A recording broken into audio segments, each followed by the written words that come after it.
ভাগ্নে, হ্যাঁ মামু কও। তুমি কি করছো কি? এটা তো আমি বুঝতে পারছি না, কমে লাগাবো কও।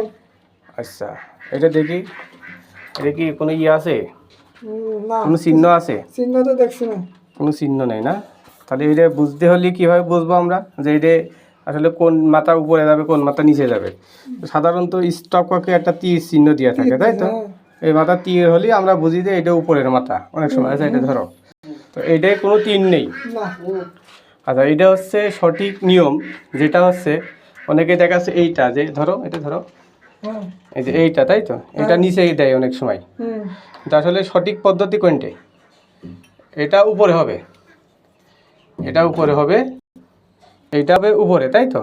এইটা আর কি কাঠটা উপরে হবে আর এটা হচ্ছে নিচে হবে। অনেক সময় অনেকে ভুল করে ফেল দেয়, তাই তো?